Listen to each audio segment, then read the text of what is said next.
But Game 6 of the FIDE World Championship match, presented by Google, is over, and let's dive in and look at these critical moments. Well, it began with a London system. Perhaps Ding was hoping to recreate the success of last year when he defeated Jan Nepomniachtchi in Game 6 of that event, but this time it was a London system, but Gukesh played in a different manner.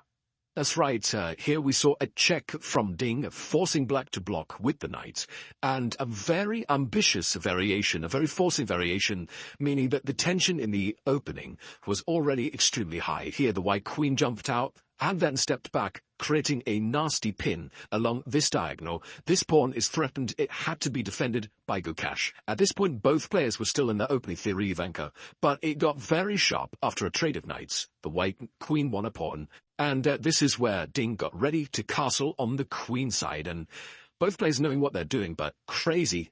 Yeah, imbalanced position. A certainly imbalanced position.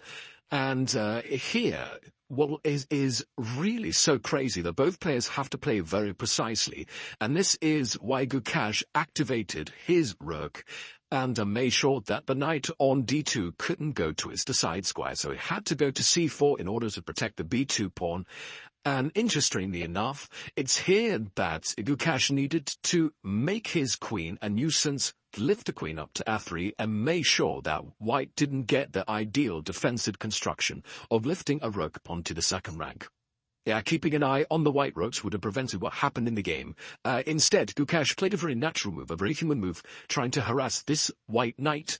But Ding hit the black queen, kicked it back, and now stabilized the white rook guards the second rank. The other rook guards the vital e3 pawn, and the white knight now threatened to jump into a beautiful outpost, so that was traded off. Absolutely, and once some trades happened, it looked like Ding was very much in his home preparation, and we were expecting the game to kind of continue in a fighting manner. But it was really interesting here, at this precise moment, that Ding offers to repeat the position 3 times.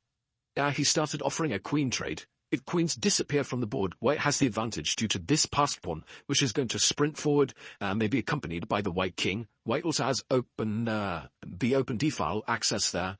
So Gukesh said no queen trade. Ding insisted. Gukesh said no.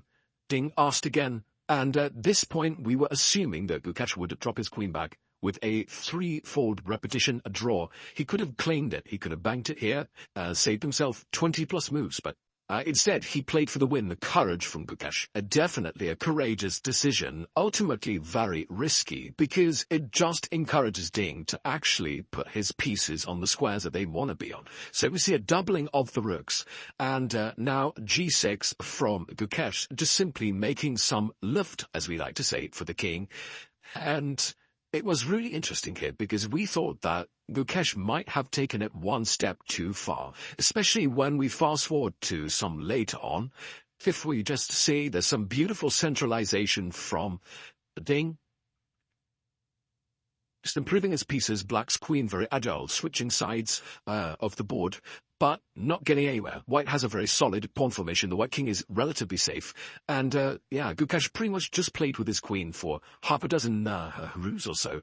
But it was here, after jumping in, just as he's about to lose focus over the e-pawn, he realized it was time to trade queens, this time on his own terms. Yes, and really accurate play here from Gukesh, understanding that actually he's on the verge of being in difficulties. So excellent move, and here we see Ding maybe make one imposition. He's stepping up with his king.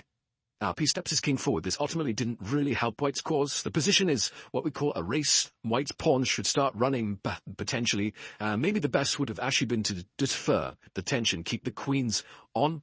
And instead, Ding, he objectively had the advantage here. He let it slip by allowing this exchange, and suddenly it was a 3-result game, anything possible, and h4, very brave, aiming to trade off pawns. But this was a moment we thought maybe Gukesh could start marching with his king, trying to bring it up the board. Some real danger for Ding. Yeah, definitely, that would have been very scary for Ding.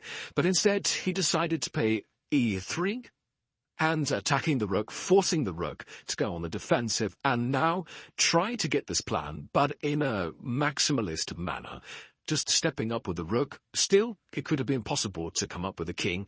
And here we saw Ding play very, very precisely. H5, this needed to be done in order to destabilize Black's plan of just running with the king. Now the black pawn's under some pressure, and the black king now no longer able to poke its head forward. If the king moves, we would have seen a trade of pawns, and any time the black king steps forward, there will be a check, and you shall not pass, you go no further. Instead, Gukesh, just before move 40, low on time, he captured a pawn. And the game ultimately fizzled out here after very high accuracy in the remaining stages. Yeah, I mean, take a look at the position from both sides, and here, driving the king one step back. And once Gukesh comes forward with his king, well, Ding says absolutely not and gives a check, drives the king to the corner, and now we see a dance between the rook and the king. And it was a draw.